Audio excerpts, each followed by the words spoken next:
The Oregon Ducks are being aggressive in the transfer portal yet again.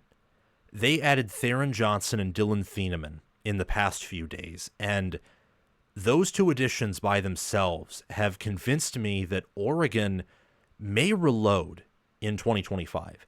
They may just lock and reload, lock and load, and not take a step back, even though Dillon Gabriel is a senior, probably departing for the NFL, doesn't have any more eligibility left. Jordan James could declare for the NFL. Tez Johnson has been a good receiver, a phenomenal receiver this year, definitely has an NFL future. Ajani Cornelius is out of eligibility. Josh Conerly Jr. could declare early for the NFL and be in a good position to be one of the best offensive tackles taken. And Derrick Harmon, Jamari Caldwell, it's the same thing on the defensive tackle front. And much of Oregon's secondary, they're seniors. Jeffrey Bosson, Bryce Betcher are seniors. But Oregon, they got Dillon Gabriel, one of the best, if not the best, safeties available in the portal. Terrance Johnson is a very underrated cornerback. They're going to land more of the top players in the portal. I'm telling you that. This is just the beginning right here. These moves are for Dan Lanning, for Tosh Lupoy, and for Will Stein and this staff. You look at the commitments they received recently, Thieneman and Johnson, they combined in 2024 for 157 total tackles, 1 sack, 16 passes defended, and 2 interceptions. And they didn't play on teams that had a lot of great players overall. Northwestern had several high-performing players on defense, some on the offensive line. Purdue had a good set of tight ends, and they had a good defensive end, some good linebackers, and a good safety in Dillon Gabriel, but not much else. Those two teams combined for a record of 6-18. 6-18. Those are the combined records for Purdue and Northwestern this season. They could have gone anywhere, I think, a lot of those players. I mean, Dillon Gabriel was being pursued by Ohio State and Oregon. Well, Oregon got him, and they got Terrance Johnson as well. And for a secondary that has a lot of veteran players who are going to need to be replaced in 2025, this is a great start. Dan Lanning is a coach who I think right now is top 5. I think moves like this solidify the fact that he is one of the best coaches in the country. Recruits at a high level, in the portal and in high school, develops at an even higher level, schemes at a high level. I mean, there's a reason Oregon right now is the only undefeated team in the country. They're 13-0. They have the number 1 seed. I think they're the best team in the nation by a fair mile. And there's not much more to that than that. Oregon is heading in an elite direction. They could be the next dynasty in college football. They're perfectly positioned with their resources. They have elite coaching. They're starting off hot in a new conference, in one of the better conferences in college football. Perhaps this year at the top at least, because I think the SEC is the deepest conference in football, but maybe at the top it's the Big Ten who's the best this season, who has the most national championship caliber teams. We'll have to see how the playoff pans out. And I predicted Oregon to win it all in 2024, this season. And by predicted, I don't mean in the preseason, because I didn't do that, sadly. But after the win against Ohio State, and as the season went on, it became very apparent to me, in my mind, that Oregon was going to be the national championship. So I've picked them. We'll have to see how that ages, if they win it all or if they don't.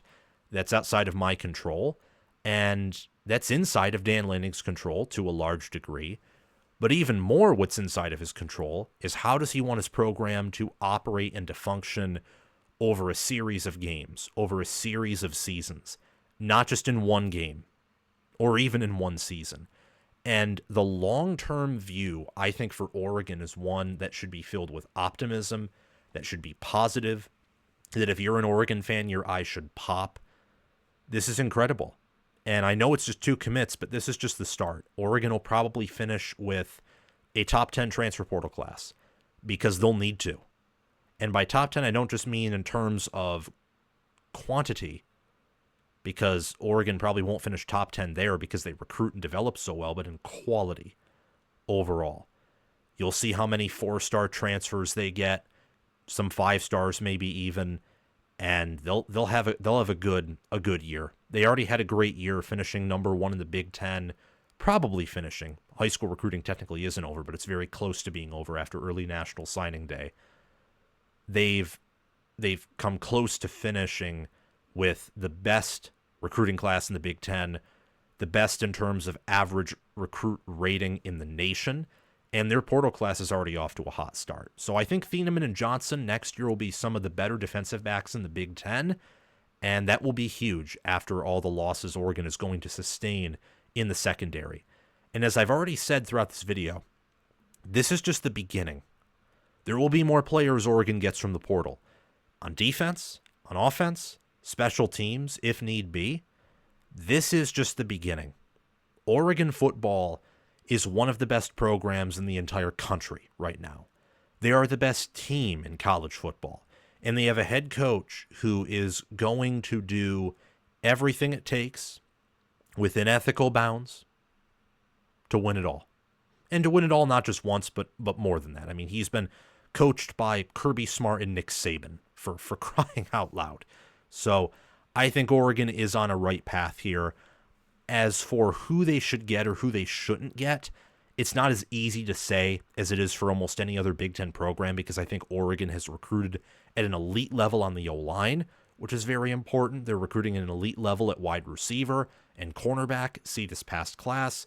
They have Dante Moore at quarterback. That's probably one of the more important areas to pay attention for Oregon, is what happens with Dante Moore. Do they trust him to be the starter, or do they bring in someone new from the portal and try and start him, or at least give Moore some competition? And whether Moore leaves or not, tight end with Kenyon Sadiq, pretty stacked there. On the defensive line and linebacker, those are some areas that I think could receive some incoming portal help, but it's not as simple as Ohio State, because Ohio State loses the majority of their starters, and they have some areas like the O-line where they have recruited terribly for their level. Michigan's coming off of a 7-5 season, and they have not developed well at wide receiver. And they're young on the O-line, and I think had a bad year developmentally there as well. Similar with safety and corner. So it's obvious that Michigan needs certain guys from the portal, and probably a lot of them. For Penn State, it's obvious they have a need at wide receiver, and probably on the defensive line with how much they're losing there.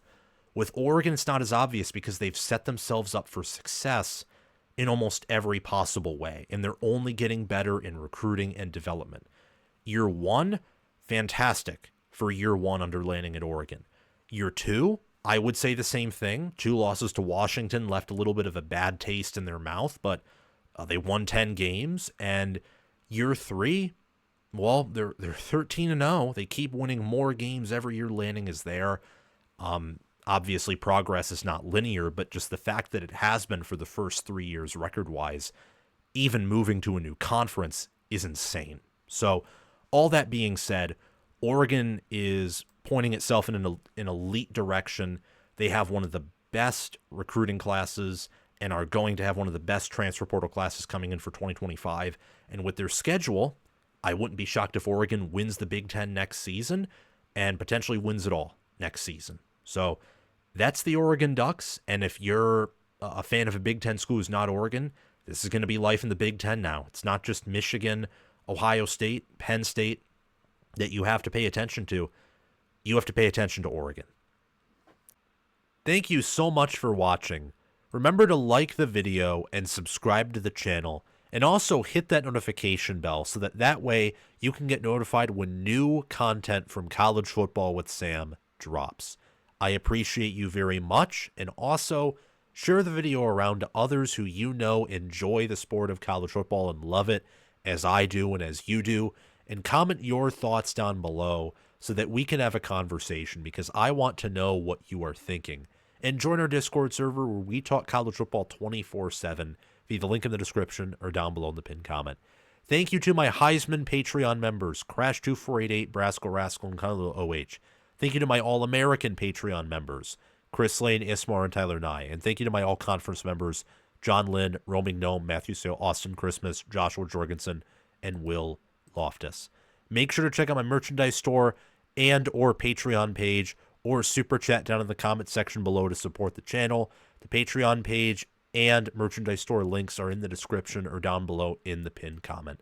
I hope you have a wonderful day. It is December, so Merry Christmas and also Happy New Year. I will see you guys soon.